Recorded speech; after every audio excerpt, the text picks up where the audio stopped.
সেদিন জানতে চাইলে না তোমার মাকে আমি কিভাবে চিনি, তোমাদের মামাকে কিভাবে চিনি? হ্যাঁ, এই এলাকা, কিন্তু তারপরেও এর মাঝে কারণ আছে। আজ সে সবই বলবো। সন্ধ্যা কিছু বলতে যাবে, সায়ন চোখের ইশারায় চুপ থাকার নির্দেশ দিল। সন্ধ্যা চুপ থাকলো। টেবিলের নিচ থেকে সাহেব সন্ধ্যার হাতের উপর নিজের হাত রাখলো। সন্ধ্যা বেশ ঘাবড়ে যাচ্ছে এদের কাজ কারবারে। অথই উত্তেজনায় ভেঙে পড়েছে। সাইমের দিকে তাকালো একবার পাশে থেকে। সাইমের পাশে বসা সে। আসিফ শেখ সবার উপর একবার করে নজর দিয়ে নিলেন। তারপর দীর্ঘ একটা বিষাদময় শ্বাস নিয়ে বলা শুরু। বহু বছর আগের ঘটনা। আকমল মির্জা অর্থাৎ সিরাজ মির্জা দাদা আর আশরাফ শেখের দাদা আসাদ শেখ ছিলেন পরম প্রাণের বন্ধু।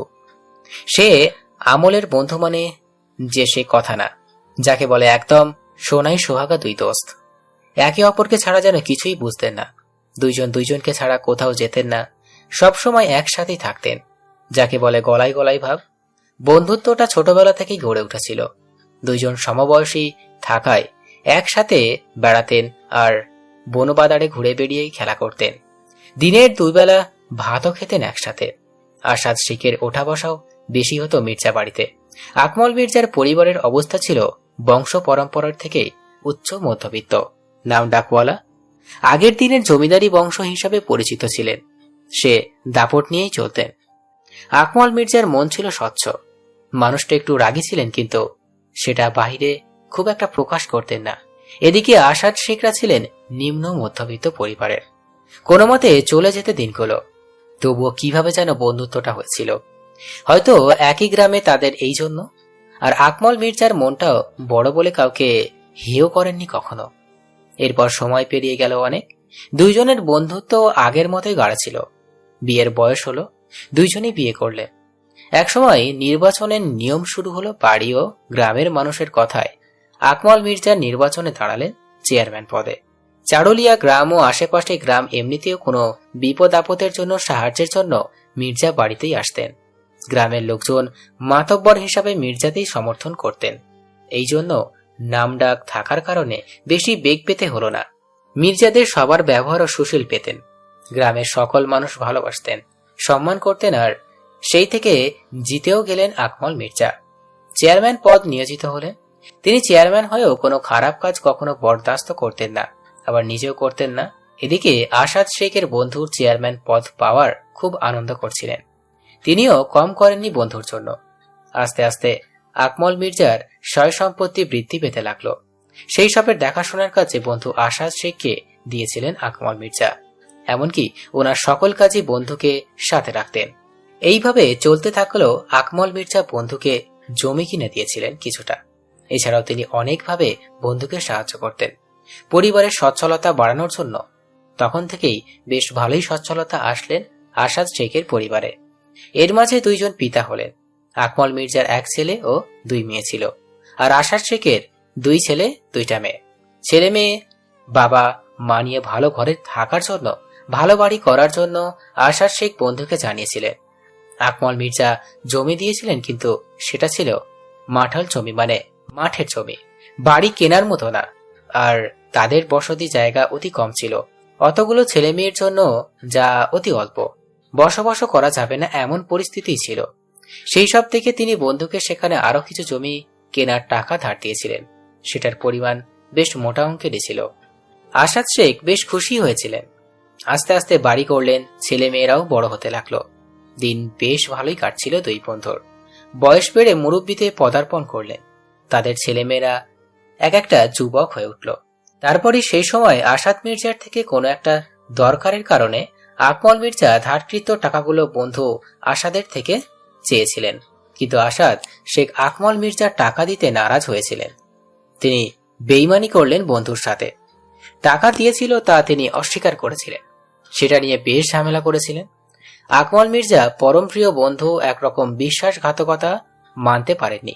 তিনি ভেঙে পড়েছিলেন। আকমল মির্জা আর একটা নিয়ে বাড়াবাড়ি করেননি, কিন্তু আকমল মির্জার একমাত্র ছেলে আনিস মির্জা ছিলেন অতি বদমেজাজি, রক্ত গরম করা পুরুষ। অল্প কোনো বিষয়ে তিনি রেগে মেগে অস্থির হয়ে উঠতেন। ছিলেনও তাকড়া জুয়ার। বাবা ও বংশের দাপটে তিনি মানুষ কমই পরোয়া করতেন। অন্যায় কখনো আপোষ করতেন না। যুবক হওয়ার সাথে তিনি গ্রামের মানুষকে সাহায্য করতেন বাবার সাথে। যখন শুনলেন ওনারই বাবার সাথে অন্যায়, বেইমানি, বিশ্বাসঘাতকতা করা হয়েছে, তিনি বরখাস্ত করলেন না। আশাদ শেখকে শায়েস্তা করার জন্য উঠে পড়ে লাগলেন। একমাত্র বাবার কথাই থেমে গিয়েছিলেন। এরপর আপোষে নিজেই টাকা চেয়েছিলেন বাবার হয়ে, কারণ অতগুলো টাকা তিনিও ছাড়তে চাননি। আর যখন শুনেছিলেন বেইমানি করেছে তখন তো আরোই রাখতে চাননি। তবু আশাদ শেখ টাকা দিতে নারাজ। এইসব নিয়ে আশাদ শেখের পরিবারের কেউ প্রথমে জানতেন না। পরে ওনার দুই ছেলে, বড় ছেলে আজিজ শেখ, ছোট ছেলে সরফ শেখ শুনে বাবার করা কাজে লজ্জিত হলেন। কিন্তু অতগুলো টাকা তারাও দিতে পারবেন না, এত জলদি বা কবে, কোনো কালে দিতে পারবেন সেটাও জানে না। এদিকে আনিস মির্জাও ছাড়ার পক্ষ না।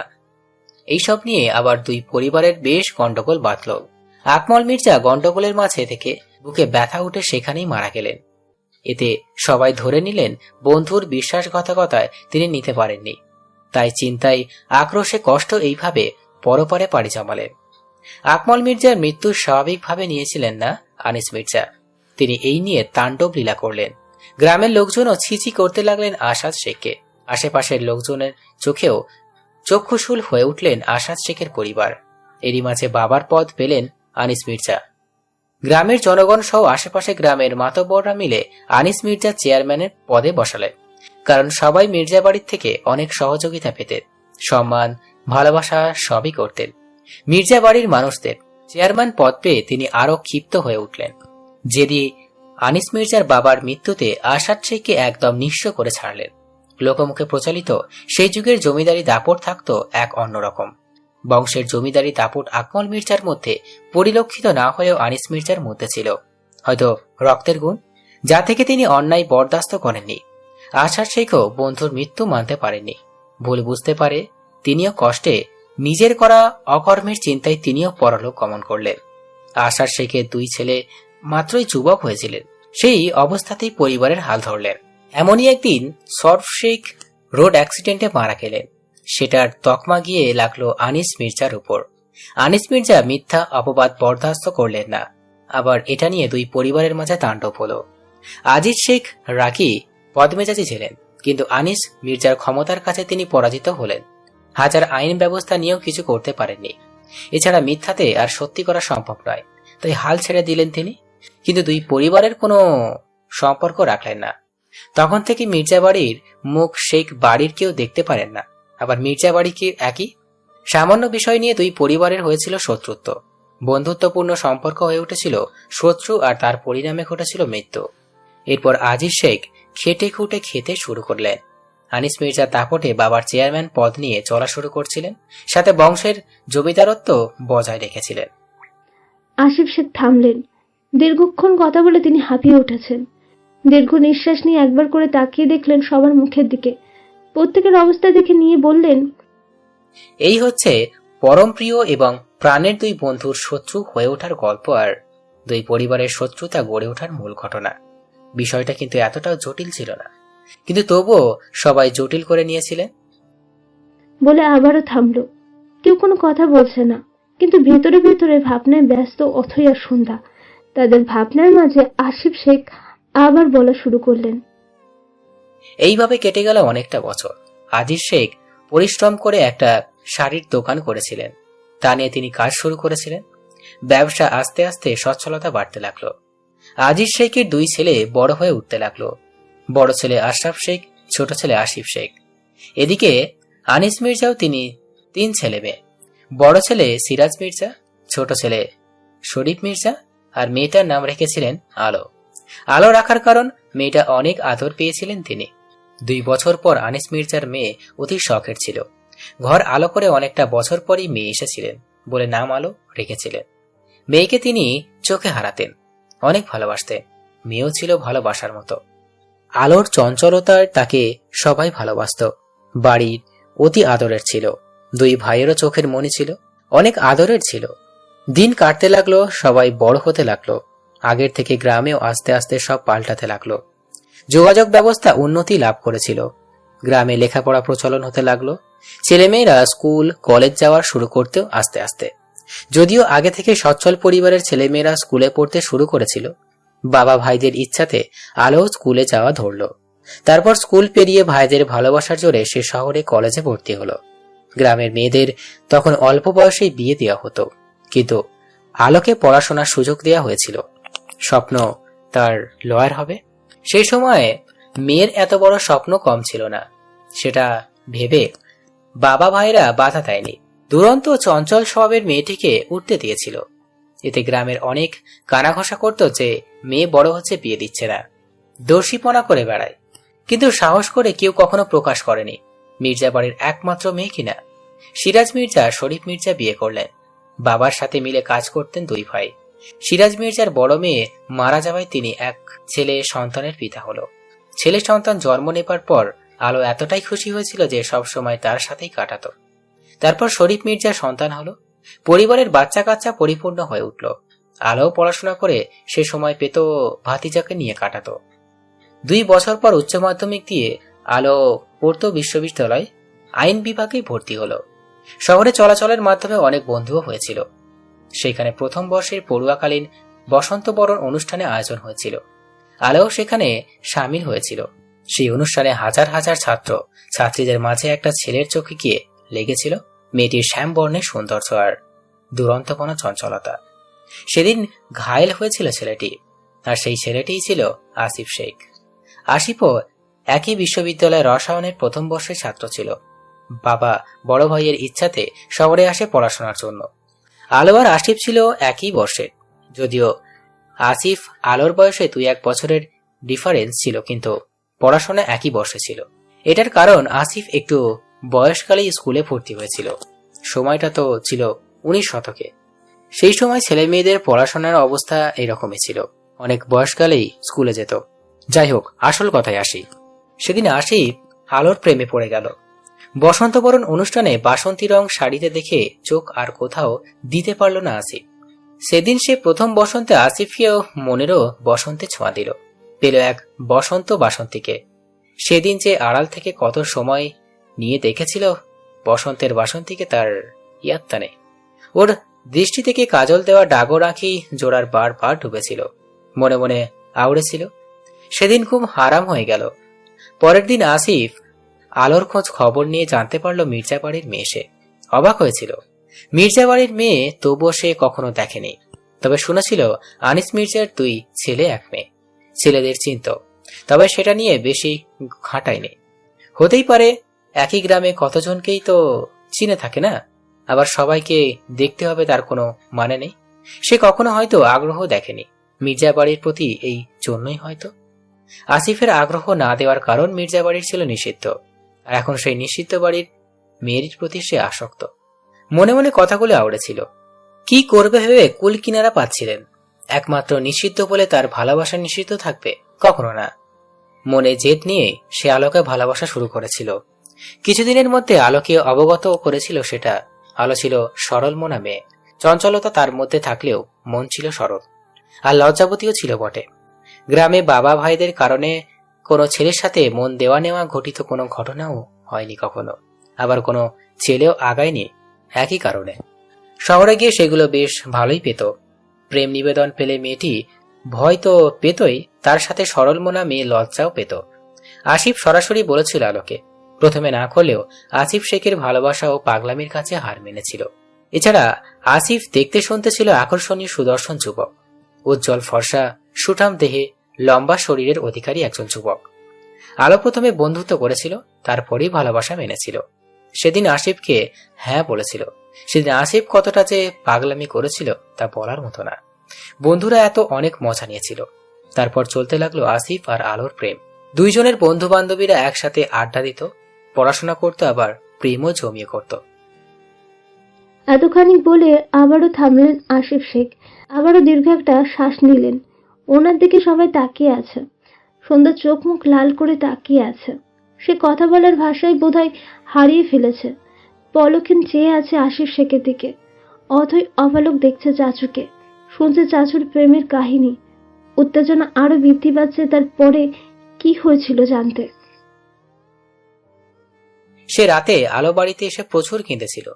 মেয়েটিকে জড়িয়ে ধরে হাউ মাউ করে কেঁদেছিল। এতটা কেঁদেছিল যেন দুনিয়ার অসহায় একটি মেয়ে সে। আসিফের দেওয়া তালাকনামাটা হাতে ধরে পাগলের মতো কেঁদেছিল।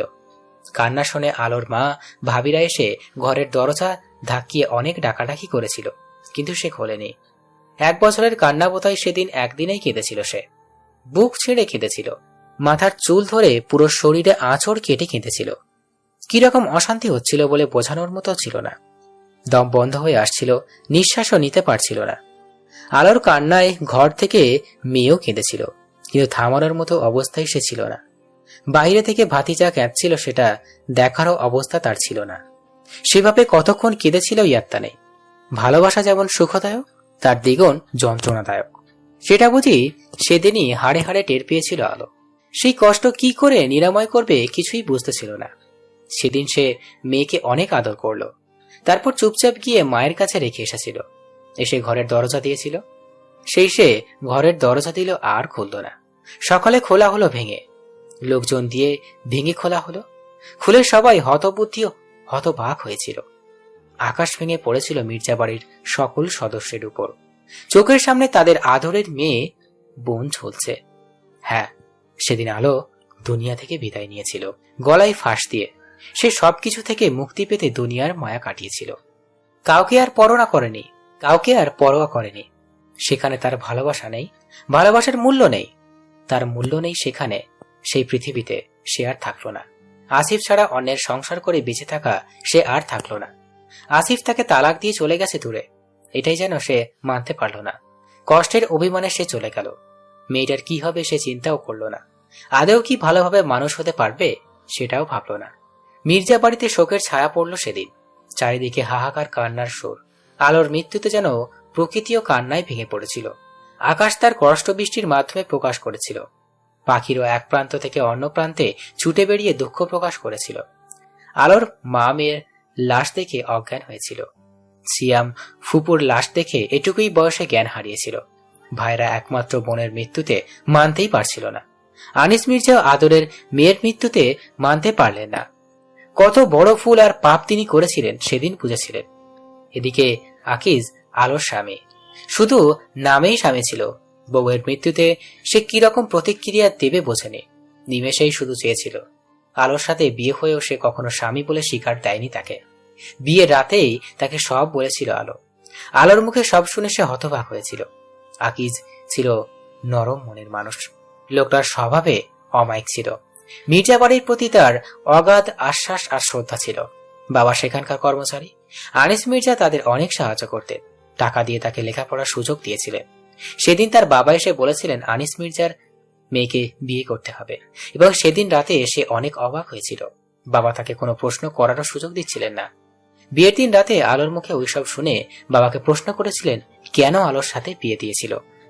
তার বাবা শুধু বলেছিলেন যে কারণেই হোক না কেন আলোকে কখনো অসম্মান করবি না, মনে রাখবি তুই ওই বাড়ির নুন খাস। আখিজ আর কিছু বলেনি, এমনকি আলোকে কখনো কিছু নিয়ে জিজ্ঞেসও করেনি। শুধু সামান্য কথা বলা বলি করে 1.5 বছর সংসার করেছিল, এর বেশি কিছু না। আলোকে ঘর থেকে নিয়ে তার চিরকালের ঘরে শুয়ে এসেছিল বাবা ভাইয়েরা। তাদের আদরের মেয়েকে নিজ হাতে কবর দিয়ে এসেছিল। সিরাজ মির্জা আর শরীফ মির্জা বোনকে কবর দিতে এসে ভেঙে পড়েছিলেন। সেদিন রাতে আলোর ঘর থেকে একটা চিঠি পাওয়া গিয়েছিল। সেখানে সবার কথা সে লিখে রেখে গিয়েছিল। ভাইদের জানিয়েছিল আসিফের সাথে তার সম্পর্কের পুরো ঘটনা বর্ণনা করেছিল। তারপর সে লিখেছিল বিয়ের দিনকার কথা। সিরাজ মির্জার উদ্দেশ্য করে লিখেছিল কেন বিয়ের দিন তার বিয়ে আটকালো না, কেন তাকে একজনের বউ জেনে অন্য কারোর সাথে বিয়ে দিল, তার কেন কোনো মূল্য দিল না তারা, কেন মানেনি ভালোবাসা, শুধু কি শত্রুতায় সব। আজ তারা মানলে তার মেয়েটা একটা সুন্দর জীবন পেত, বাবা মা দুইজনকেই পেত। তারপর লিখেছিল আনিস মির্জার কথা। তাকে হুমকি দিয়ে বিয়েতে বসিয়েছিলেন। আসিফকে প্রাণে মেরে ফেলতে চেয়েছিলেন। সে বিয়ে না করলে আসিফকে চিরতরে শেষ করবে হুমকি দিয়েছিলেন। বাবাকে নিয়ে অনেক অভিযোগ অভিমানের কথা লিখেছিল। এরপর লিখেছিল তার মেয়েটাকে যেন ভাইয়া ভালোভাবে মানুষ করে সে কথা লিখেছিল। তার অনুপস্থিতিতে তার মেয়ের মাঝে যেন তাকে খুঁজে মেয়েটিকে বড় করে, কোথাও যেন না দেয়। সেসব লিখে অনেক মিনতি করেছিল। এমনকি আসিফ তার তালাক দিয়ে চলে গেছে সেসবও লিখে গিয়েছিল। তারপর আকিজকে উদ্দেশ্য করে লিখেছিল অনেক ভালো ছেলেটা, তাও লিখেছিল মা ভাবি সবাইকে নিয়ে লিখে সবশেষে সব থেকে আদরের ভাতিজা সিয়ামকে নিয়ে লিখেছিল। সিরাজ মির্জা চিঠিটা পড়ে কান্নায় তো ভেঙে পড়েছিলেনই, তার উপর যেন হতবাক হয়েছিলেন সব শুনে। এমনকি সবাই, আলোর মা সব জানতেন, কিন্তু স্বামী যে সব জেনেও এত বড় পাপ করেছিলেন সেটা জানতেন না। আনিস মির্জাও নিজের ভুল বুঝতে পেরে সব সত্য স্বীকার করেছিলেন। তিনি আলোর মা হওয়ার কথা বিয়ের আগে থেকেই জেনে গিয়েছিলেন, সেজন্য রাতারাতি বিয়ে ঠিক করেছিলেন। সেদিন রাতারাতি বিয়ে ঠিক করেছিলেন, তার আগেই আলো আর তার মায়ের সাথে কথা বলা তিনি শুনেছিলেন। সেদিন জানতে পারেন এবং জানতে পেরে আকিজের সাথে বিয়ে ঠিক করেছিলেন। আকিজের বাবা টাকা দিয়েছিলেন মুখ বন্ধ রাখার জন্য, আর মেয়েকে যেন কোনো প্রকার অসম্মান বা কষ্টও না দেয় সেই শর্ত দিয়েছিলেন। তিনি পাত্র মেয়ের জন্য সঠিক বাছাই করেছিলেন, কিন্তু আকিজের সাথে বিয়ে দেওয়ার উদ্দেশ্য ছিল একমাত্র মেয়ের ভালো থাকা আর অসম্মান না হওয়া। তিনি মেয়েকে ভালোবাসতেন, তাই এই ভাবনা ভেবেছিলেন মেয়ের ভালোর জন্য। কিন্তু এটা কিরকম ভালো চাওয়া ছিল? মেয়ে বিবাহিত জেনেও অন্য ছেলের সাথে বিয়ে দিয়ে ভালো করেছিলেন। মেয়ের মা ছিল, মেয়ে বিবাহিত জেনেও অন্য ছেলের সাথে বিয়ে দিয়ে কি ভালো করেছিলেন? মেয়ের মা হতে চাচ্ছে সে ছেলেকে মেরে ফেলার ভয় দিয়ে মেয়েকে বিয়েতে রাজি করিয়ে ভালো করেছিলেন, নাকি বিবাহিত থাকা সত্ত্বেও তালাক না করিয়ে দিয়ে পাপ করে মেয়ের ভালো করেছিলেন? কোনটা? এইসব করেছিলেন আসিফদের পছন্দ করতেন না বলে, তারা শত্রু ছিল বলে। এতই অহংকার ছিল তার, মেয়ের জীবনের কাছেও সব তুচ্ছ করেছিলেন, মেয়ের ভালো থাকা তুচ্ছ করেছিলেন, অহংকার বজায় রেখেছিলেন। আনিস মির্জাও এত স্বীকার করলেন।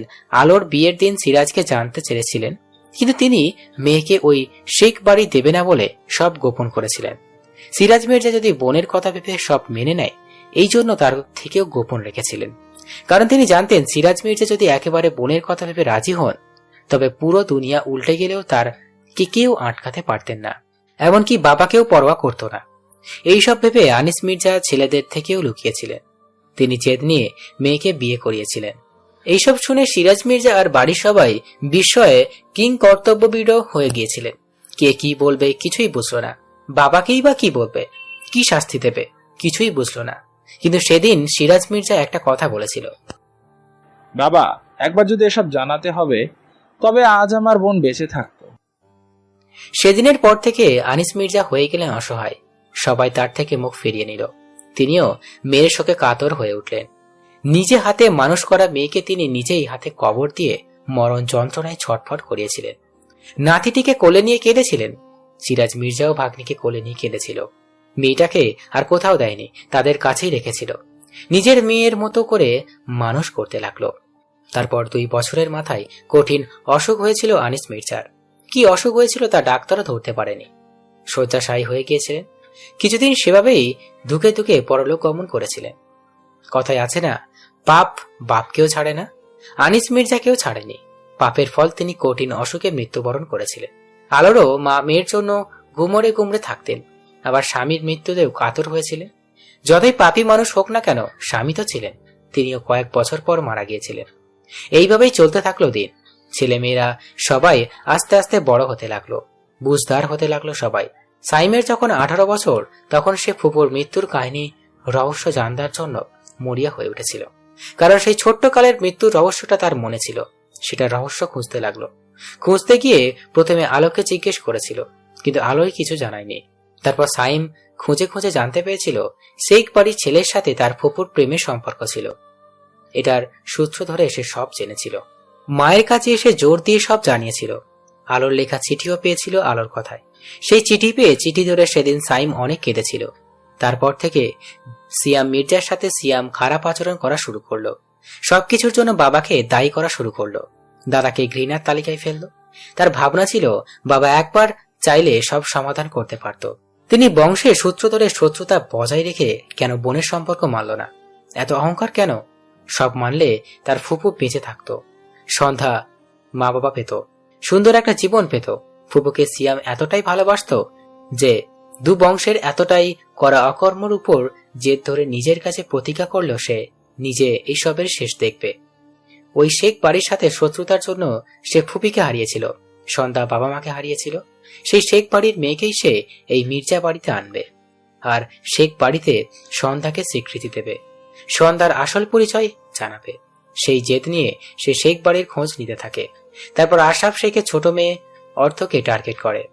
কারণ অর্থকে তার মনে ধরেছিল। প্রথমে ভেবেছিল 2-1 বছরের মধ্যে সে অর্থকে প্রেমে পড়তে বাধ্য করবে, তারপর এতটাই মরিয়া করাবে যে তার প্রতি যেন দুপক্ষ থেকে হাজার বাধা আসলেও অর্থ যেন সিয়ামকেই ভালোবাসতেই ডুবে থাকে। এই প্ল্যানে সে আশরাফ শেখও শায়েস্তা করতে পারবে, যাতে মেয়ের বাবা হয়ে অহংকার না করতে পারে এবং পুরনো শত্রুতা ধরে আরেকটা আনিস মির্জা না হয়ে উঠতে পারে। আর এদিকে সিরাজ মির্জার অহংকারও নিপাত করতে পারে। সে সিরাজ মির্জাকে এতটাই অপছন্দ করা শুরু করেছিল যে তাকে দেখেই তার সম্মতিতে শেখ বাড়ির মেয়েকে বিয়ে করবে। এমন ভাবে প্ল্যান করলো যাতে দুই পরিবারের সম্মতিতে বিয়ে করতে পারে আর শত্রুতাও শেষ করতে পারে। সিয়াম খোঁজ নিয়ে জেনেছিল আশরাফ শেখ মির্জা বাড়িকে ঘৃণা করে। তিনিও কম দোষী নয়। চাইলে তিনি অনেক কিছুই করতে পারতেন, এমনকি সাইম শেখ বংশের আগেই দোষারোপ করেন, কেননা শত্রুতা শুরুতেই তো করেছিল শেখ পরিবার।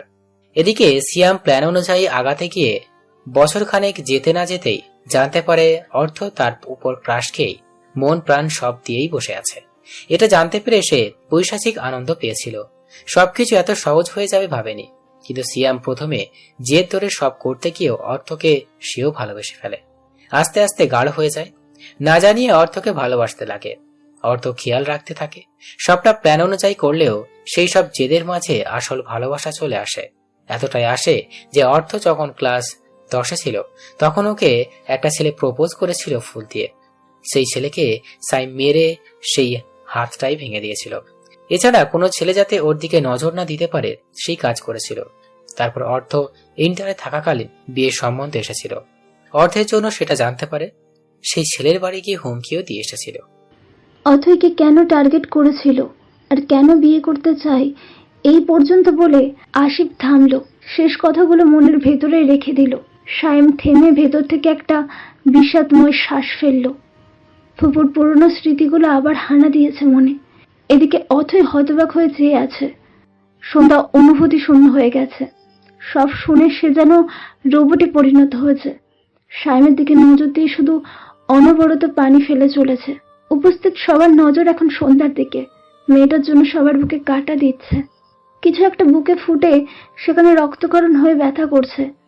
আর রাশিদ শেখ, তিনি কি ঠিক আছেন নাকি পাথর হয়ে গেছেন? মস্তিষ্কে তার কি চলছে, অনুভূতি তার কি রকম, কেউ কি সেটা বুঝতে পারছে নাকি দেখতে পারছে? তাকে দেখে মনে হচ্ছে তিনি ফ্রিজে রাখা কোনো জিনিস যা জমে বরফ হয়ে আছে। সন্ধ্যা বড় বড় নিঃশ্বাস নিচ্ছে, অস্বাভাবিক লাগছে। চোখ মুখ কেমন জানি হয়ে গেছে। তা দেখে সন্ধ্যাকে সাইম ডেকে উঠল। সন্ধ্যা। সন্ধ্যা সাইমের দিকে চোখ তুলে তাকালো ঠিকই, কিন্তু সাইমকে দেখতে পারছে না। সবকিছু কেমন জানি ঝাপসা অন্ধকার লাগছে। সাইম সন্ধ্যাকে ধরলো ওর ওরকম অবস্থা দেখে।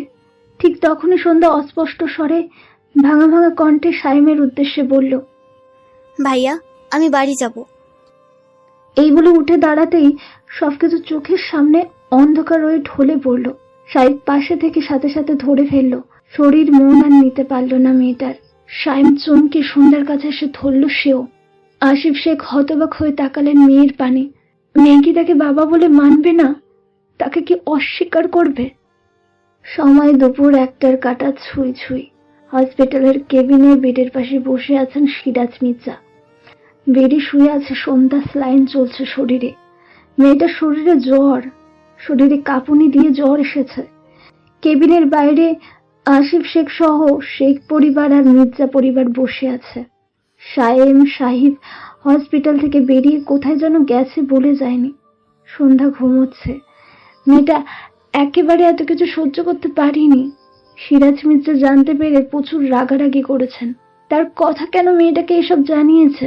এত করে বারণ করা সত্ত্বেও তিনি কখনো সন্ধ্যাকে সত্য বলার পক্ষে ছিলেনই না। কখনো জানতে দিতে চাননি, যার জন্য কঠোর নিষেধাজ্ঞা দিয়েছিলেন। শরীফ মির্জা শুনেও রাগ করেছেন এত জলদি কেন সন্ধ্যাকে সব জানানোর প্রয়োজন পড়ল। অথই বাইরে বসে ভাবনাতে ব্যস্ত। আশরাফ শেখদের সেই জানিয়েছে সব। সন্ধ্যার অসুস্থতার কথাও জানিয়েছে। ঘন্টাখানেক পর সন্ধ্যার ঘুম ভাঙল। ঘুম ভেঙে চোখ খুলে তাকালো। চোখ মুখ লাল হয়ে শুকিয়ে আছে। ছোট্ট মেয়েটার কি অবস্থা? সিরাজ মির্জা তাকালো সন্ধ্যার দিকে। সন্ধ্যা বড় মামাকে দেখতে কেঁদে দিল জোরে জোরে। ওর কান্নার শব্দ পেয়ে তড়িঘড়ি করে সবাই ঢুকে পড়লো কেবিনে। অথই দৌড়ে সন্ধ্যার কাছে এসে বিচলিত হয়ে জিজ্ঞেস করতে লাগলো,